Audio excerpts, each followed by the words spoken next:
Good morning मेरे प्यारे student. मैं आपकी क्लास में फिर से स्वागत करते हुए मैं उसी अंदाज में आप लोग को सारी क्लासेस एक एक स्टेप करके देता जा रहा हूँ और सारी क्लासेस को आप लोग मेरे अटेंड करिए और मैं विश्वास दिलाता हूँ कि सारी क्लासेस आप लोग को इस तरह से देता जाऊँगा कि आप लोगों को लगेगा कि हाँ, इस मोमेंट को पढ़ने पर कितना आनंद आ रहा है। चलिए आइए आगे बात करते हैं। मैंने इससे पहले जो दिया है आपको क्लास, वो क्या है, इंट्रोडक्शन के रूप में गई है। तो उसी इंट्रोडक्शन के रूप में जो क्लास आपके सामने गई है उसी के माध्यम से फिर से मैं क्लास देने जा रहा हूँ। बात करते हैं, अगर हमने इससे पहले दिया था कि जो आपके पास ऐसी कुछ वैल्यू थी, मैंने कहा विद्युत, पहले शुरुआत में आपसे विद्युत की बात किया था और एक बात किया था मैंने वैद्युत, ये दोनों की मैंने बात कर रखा है। और मैंने कहा था अगर सिंप्लीफिकेशन तरीके से बात करूं तो ये आपको क्या देता है, एक प्रकार की एनर्जी देता है, यानी ऊर्जा प्रदान करता है। ऊर्जा प्रदान मैंने बताया था क्योंकि ये ऊर्जा तभी प्रदान कर सकता है जब इसमें क्या हो, आवेश का प्रवाह हो। आवेश का प्रवाह होता है यानी इससे पता चलता है कि धारा बहेगी। धारा जब बहेगी तो ये इतनी क्या होता है, प्रति सेकंड में बहने वाले आवेश को हम कहते हैं धारा। और जो धाराएं बहेंगी वो किसके रूप में काम करने लगती है, ऊर्जा के रूप में काम लगेगी। लेकिन अगर मैं बात करूं विद्युत की, तो विद्युत आप दिमाग में रखिएगा, ये दो भागों में टूट जाता है, ये आयनों के रूप में पाई जाती है। आयनन का रूप ले लेता है और आयनन दो भागों में टूट जाता है, एक प्लस चार्ज के रूप में आता है, एक प्लस चार्ज के रूप में टूट जाता है, एक माइनस चार्ज के रूप में टूट जाता है। ये कब बनता है, एक चीज मैंने बता रखा था कि जब सॉल्यूशन में जाएगा, यानी विलयन में, जब विलयन में जाएगा तब इस तरह से कंडीशन कार्य करेगा। जब विलयन में लेके जाते हो तो मतलब सॉल्यूशन में जब जाता है तो इसमें दो ऐसे कंडीशन बातें करने वाला है, विलेय और विलायक। अभी मैं इसकी चर्चा बाद में करूंगा जब केमिस्ट्री आप लोग को क्लास दूंगा तब। एक आता है विलेय, विलेय पदार्थ क्या होता है, और एक विलायक पदार्थ क्या होता है। विलायक पदार्थ क्या होता है उसकी चर्चाएं बाद में करेंगे, क्योंकि हम जो पढ़ रहे हैं वो फिजिक्स है हमारी, तो फिजिक्स में ज्यादातर अध्ययन तो वही कर सकते हैं जो आपको आवश्यकता है। यहाँ पर बात करेंगे जो विलयन पदार्थ होता है, ये कम मात्रा में, थोड़ा सी मैं आपको जानकारी दे दूं, जो कम मात्रा में घुले होते हैं और जो अधिक मात्रा में घुले होते हैं। अधिक मात्रा में घुले वाले को हम लोग क्या कहते हैं बाबू, विलायक कहते हैं, और कम मात्रा में घुलने वाले को हम लोग कहते हैं विलेय। अच्छा, इस चार्जिंग को इन्होंने सारी बातें तो यहाँ से चर्चाएं मैंने कर लिया कि विद्युत और वैद्युत में क्या अंतर है, और आप लोग को एक एक स्टेप करके मैं देता जा रहा हूँ। लेकिन आपको पता भी होना चाहिए कि जो आवेश नाम आया था, आवेश का जो नाम आया था वो किस तरह से किसी ने लिया था, आवेश कब कहा गया।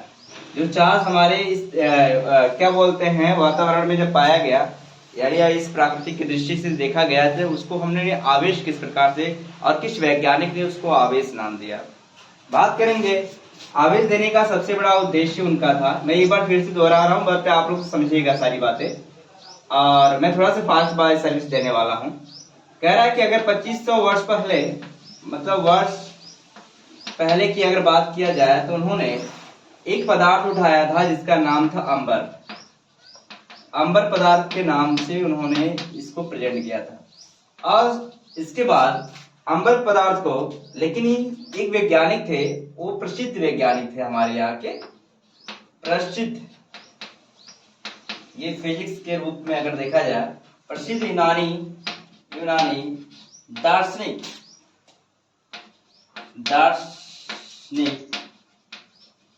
दार्शनिक थे, उनका नाम था थेल्स। उन्होंने बहुत पहले एक अंबर पदार्थ करके एक भारी पदार्थ था, और इस भारी पदार्थ को किसी हल्के ऐसे पदार्थ, हल्के मतलब ऊनी जैसे पदार्थ को, ऊनी जैसा या वस्तु के पदार्थ में उन्होंने क्या कर दिया था, रबरिंग कर दिया था। थोड़े से छोटे से मोमेंट में जब रबरिंग करके देखा तो उनके बीच में क्या हुआ कि कुछ ऐसे जो मॉलिक्यूल थे छोटे छोटे, वो क्या हो रहे थे, अट्रैक्ट होने लगे।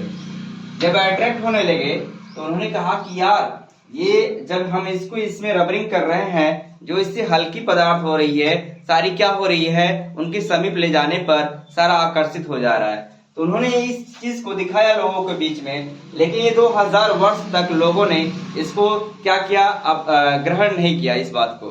कहा कि ये बातें हमको समझ नहीं आती है, हम इसको ग्रहण नहीं कर सकते और इससे हम कोई लाभ नहीं है। बाद में अब सोचिएगा, ये जो है 2000 वर्ष पहले लोगों ने इस पर का कार्य कर रखा था। ज्यादातर अगर बताया जाता है तो ये प्रदर्शनी यूनानी दार्शनिक थे। इन्होंने बहुत पहले ऐसे एक अम्बर पदार्थ उठाकर ऐसे लोगों के बीच में प्रेजेंट किए थे। लेकिन एक बात, फिर इसके बाद जब गिलबर्ट आए तो उन्होंने 1600 ईस्वी में, इंग्लैंड के वैज्ञानिक थे, 1600 ईसा पूर्व में यानी 1600 सन यहाँ लिख सकते हैं, सन 1600 ईस्वी में उन्होंने एंट्री मारा। जब 1600, अब सोचिएगा 2000 वर्ष पहले की बात मैं बता रहा हूँ, ये 2000 वर्ष पहले लोगों ने इस बात को क्या किया था, माना नहीं। लेकिन बाद में जब उन्होंने एक डॉक्टर, यानी जब उन्होंने पीएचडी करने के बाद डॉक्टर गिलबर्ट जी आए तो उन्होंने ये बताया कि सेम अंबर जैसे एक पदार्थ, उन्होंने बहुत सारे पदार्थों का नाम दिखाया और उन्होंने कहा कि उन्होंने जब शुरुआत में कुछ ऐसे एग्जाम्पल लिया तो उन्होंने बताया कि एग्जाम्पल के रूप में जब उठाया तो एक उठाए थे रेशम, सबसे बड़ा अगर एग्जाम्पल रेशम है, आबनूस की छड़ है, आबनूस की उन्होंने छड़ उठा लिया, इसके बाद बिल्ली की खाल उठा लिया और इसके बाद इसी तरह बहुत सारे ऐसे उन्होंने एलिमेंट उठाकर एक दूसरे से रबरिंग करके चेक किया तो जो हल्की वस्तु रहती थी वो क्या होने लगी, चपकने लगी। तो उन्होंने कहा कि जो आवेश, तो उन्होंने एक नाम दिया आवेश। क्या नाम दिया, आवेश। लेकिन ये बता नहीं पा रहे थे कि आवेश का जो चार्जिंग है क्या वो धनात्मक दिया जा सकता है या ऋणात्मक। फिर इसके बाद एक वैज्ञानिक आए, उन्होंने 1750 ईस्वी में एंट्री मारे, सन ईस्वी में जो भी सन आप 1850 ईस्वी में बंदा ने एंट्री मार दिया। उनका नाम था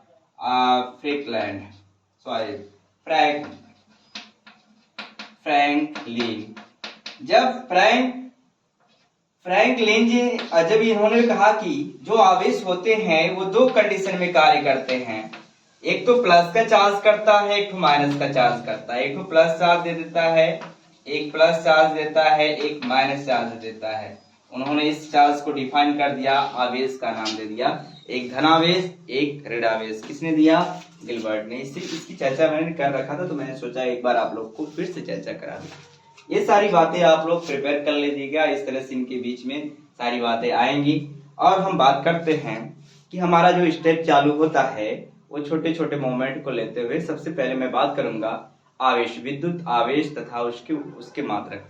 तो आवेश से हमारा बहुत ज्यादा रिलेटिव यहाँ संबंध बहुत ज्यादा आवेश से, इसलिए आवेश की चर्चा ज्यादा करेंगे। बात करते हैं और मेरे इस छोटे छोटे मोमेंट को समझो बाबू, और बता रहा हूँ, विश्वास दिलाता हूँ कि अगर एक भी मोमेंट छूट गया जो न छो। अगर मैं कहूं तो इन्होंने कहा कि विद्युत, ठीक है, विद्युत आवेश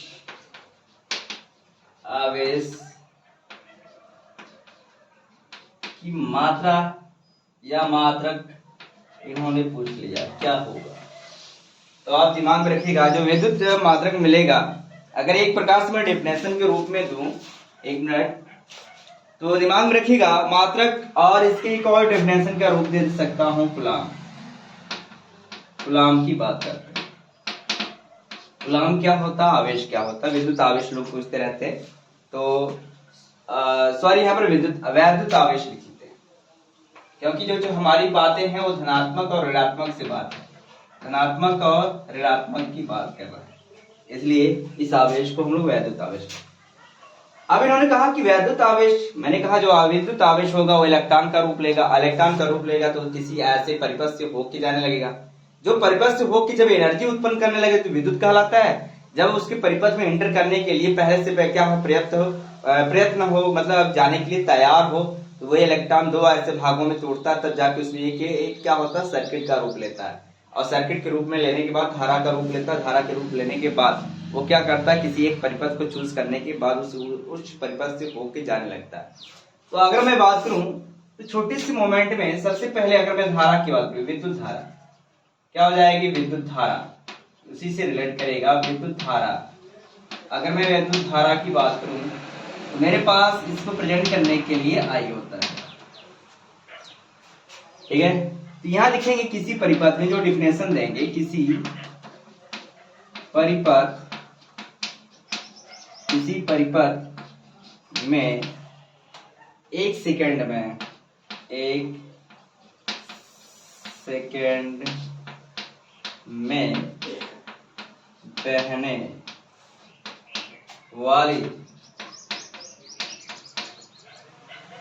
बहने वाले लिखेगा, बहने वाले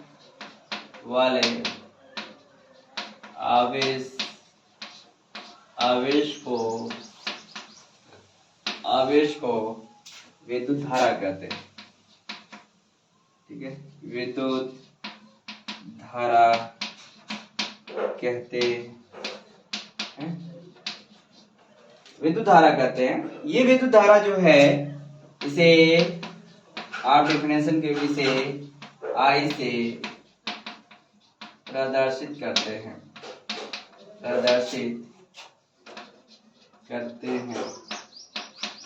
अगर इसको आई से प्रदर्शित करते हैं तो आई बराबर, अगर मैं फार्मूला रखूं, आई बराबर होता है Q/T। यहाँ पर बातें रखती, इसका जो मात्रक होता है धारा का, उसको हम लोग एम्पियर कहते हैं। अच्छा, आप लोग इसको ध्यान दीजिएगा, इसकी आवश्यकता पड़ने वाली एम्पियर होता है। जब एम्पियर होता है तो यहाँ पर आप लिख सकते हैं जहां Q क्या है, आवेश है। यहाँ Q क्या है, वैद्युत आवेश है। और T क्या है, यहाँ पर समय का काम कर रहा है। और यहाँ पर I क्या है, धारा है। पूरी बात से ध्यान से सुनिएगा। इसके बाद इन्होंने कहा कि जो ये वैल्यू है Q, ये दो ऐसे धनावेश में आप ले सकते हैं, एक प्लस एक माइनस में। क्या इस आप उसने पूछा कि क्या इस आवेश में इलेक्ट्रॉन किस प्रकार से प्रवाह होते हैं, तो आवेश के बराबर कह रहा कितने इलेक्ट्रॉन प्रवाह किए जा सकते हैं। तो उन्होंने कहा कि आवेश बराबर जितना उसके इक्वल, कह रहा है कि आवेश बराबर आपका ये सिंपल सा सूत्र हो जाएगा Ne। अब ये क्या हुआ, इन्होंने ये नहीं दिया। अब देखो, छोटा सा मोमेंट नहीं, ये बहुत बड़ा मोमेंट आने वाला है। मैंने कहा कि आप सारी मेरी डिफिनेशन को एक एक स्टेप करके, अब इन्होंने पूछ लिया कि जब ये Q और यानी ये है, मैंने कहा कि अगर आवेश का डिफिनेशन देना, जब विद्युत आवेश किसे करते हैं, तो दिमाग में रखिएगा, किसी परिपथ में गुजरने वाले इलेक्ट्रॉनों की संख्या उसके इलेक्ट्रॉन के गुणनफल के, संगत इलेक्ट्रॉन के गुणनफल के क्या होता है, बराबर होता है। उसे हम लोग क्या करते हैं, आवेश कहते हैं। अब इसको डेफिनेशन का रूप देते हैं, वो छोटा छोटा मोमेंट देने वाले। बात करेंगे एक, यहाँ छोटे से आवेश को हमने उठा लेते हैं, आवेश लोग पूछ लेते हैं क्या, तो आपको अगर मैं दिखाऊं, इसको वैद्युत आवेश दे दीजिएगा, वैद्युत आवेश। डेफिनेशन का मैं रूप देता हूं, कह रहा है, अब ध्यान दीजिएगा, किसी परिपथ में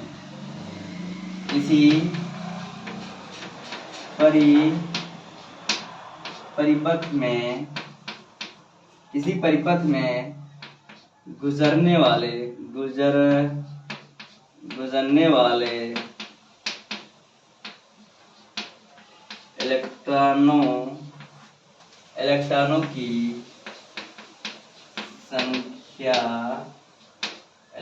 की संख्या तथा संगत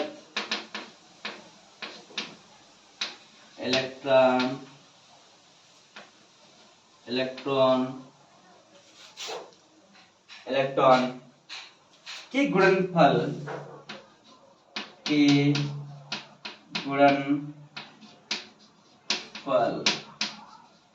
बराबर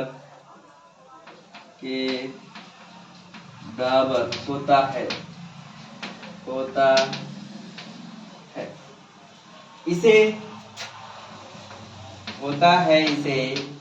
Q से प्रदर्शित करते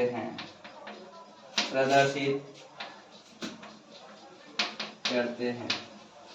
तो Q बराबर क्या हो जाएगा, Q बराबर आपके सूत्र जो आएगा Ne आएगा। क्या आएगा, Ne। ध्यान दीजिएगा, जो Ne आ गया, अभी तो मैं छोटे छोटे मोमेंट को अपने आपके साथ लेके जा रहा हूँ और समझ भी आ रहा होगा धीरे धीरे। तो जो आएगा तो इसका जो मात्रक होगा वो गुलाम होगा। क्या होगा? गुलाम। ये ध्यान देना होगा आप लोगों को, गुलाम होगा। तो दिमाग में रखिएगा, ये छोटे छोटे सवाल को एक दिन बहुत बड़े रूप में हम लोग देने वाले हैं। ये गुलाम हो गया। अच्छा, यहाँ पर अगर आप एक चीज लिख सकते हैं, जहां एन क्या है? गुजरने वाले, गुजरने वाले, गुजरने वाले इलेक्ट्रॉनों की क्या बाबू? संख्या। संख्या। अगर ई क्या है? इलेक्ट्रॉन, इसका मान होता है 1.6 × 10⁻⁻19। क्या बाबू? गुलाम होता है। ये आप लोग को याद करना होगा। अब ये तो आपको समझ आ गया होगा। अब ये इलेक्ट्रॉन का एक मूल इलेक्ट्रॉन होता है, यानी इसको बोलते हैं मूल आवेश। तो लोग पूछ लेते हैं मूल आवेश क्या होता है। आइए देखते हैं। इसके बाद ये तो आपको पता चल गया होगा कि आवेश किसके, इसका मात्रक क्या होता है? गुलाम। ये मात्रक के रूप में आया। अब बात करेंगे हम लोग छोटे छोटे मोमेंट को लेते जाते हैं और सीखते जाएंगे बाबू, और किसी प्रकार की गलती। हाँ, इसकी बीमा अगर आपसे पूछ लेता है, अगर बीमा पूछ लेता है कि आवेश की बीमा बताइए, तो आप जानते हैं क्या होता है, इसका सूत्र है। अगर हम जान पा रहे हैं कि I बराबर Q अपॉन क्या होता है बाबू? T होता है। तो बताइएगा तो Q बराबर क्या हो जाएगा? 3 मल्टीपल ये हो जाएगा IT। तो इसकी बीमा आपसे पूछा जाएगा। तो जब बीमा निकालोगे तो हम जब इसको प्रेजेंट करते हैं, इसके A का रूप देते हैं और इसको आपका T का, तो ये इसकी बीमा हो गई। ठीक है, ये आपकी क्या हो गई बाबू? बीमा। ये बीमा का रूप आ गया।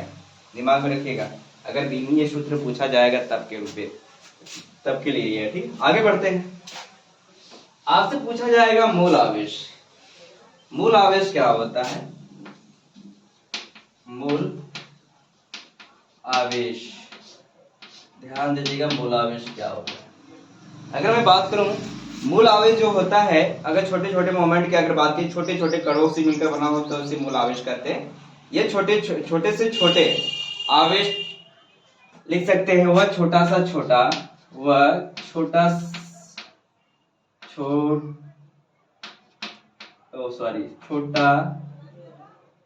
छोटा सा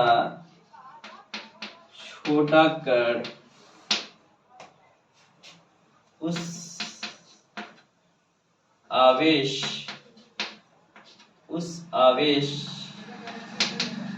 का मूल कण कहलाता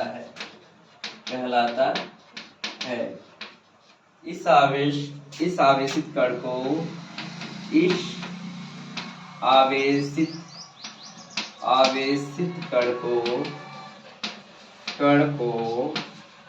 मूल आवेश कहते हैं। मूल आवेश कहते हैं।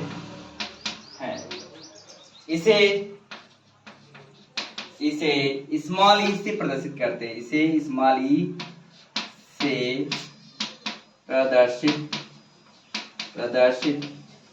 करते हैं। अच्छा, स्मॉल ई से प्रदर्शित करते हैं तो ई का मान क्या होगा? तो प्राकृतिक के रूप से अगर देखा जाए, प्रकृति में, ठीक है, कह रहा है कि अतः आप देख सकते हैं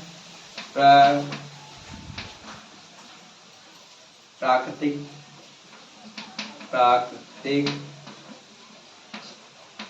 में मूल आवेश निम्न है। अगर पहले की नोट अगर आपसे बताया जाए, ई मतलब इलेक्ट्रॉन की अगर बात किया जाए, इसकी वैल्यू होती है 1.6 × 10⁻⁻19। क्या बाबू? कूलम। अगर हम आपसे कहें प्रोटॉन की अगर बात करता है, इसका होता है, यहाँ पर माइनस लगा देंगे, यहाँ पर क्या हो जाएगा? प्लस 1.6 × 10⁻⁻19। क्या बाबू? कूलम। अगर यहाँ पर अल्फा कण की बात किया जाएगा, अल्फा कण के पीछे कितना होता है? +2 ई होता है। ध्यान दीजिएगा, और 2 का मतलब हुआ 1 इसका ई का है, इसका 2 मल्टीप्लाई ई का मतलब 1.6 × 10⁻⁻19 19। 16 गुना कितना होगा 32। एक अंक पे दशमलव लगा दीजिएगा। 2 गुणे 10 की घाते -19 गुलाम अल्फा कण के पीछे आपका ये पाया जाता है। ये आपका क्या है, मूल आवेश कण है। इस प्रकार से अब हम लोग आगे बढ़ने वाले हैं। इसके बाद चलेगा आपका कूलाम का नियम। क्या चलेगा बाबू, कूलाम का नियम। अब यहाँ पर जो हेडिंग जाएगी कूलाम का क्या बाबू, नियम। बहुत इंपॉर्टेंट हेडिंग है आपके लिए और ये आपके पेपर में आता भी है, तो इंपॉर्टेंट की बात करेंगे हम लोग। ये आपको क्या करना है, स्क्रीनशॉट कर लेना। इसी तरह से सारी क्लासेस आप लोग को एक एक करके देता जाऊंगा और जो क्लास आपको अगली वाली नहीं समझ आए तो ये वाली आप लोगों को बेटर लगेगी और इससे हमारी क्लास को अटेंड करिए। सारी क्लासेस इस प्रकार से अपडेट देता जाऊंगा और ये ज़्यादातर क्लास 12 के लिए बहुत उपयोगी बनाऊंगा मैं स्वयं विकास सर। धन्यवाद। आज के लिए हमारी स्टडी यही तक, ठीक है, ओके।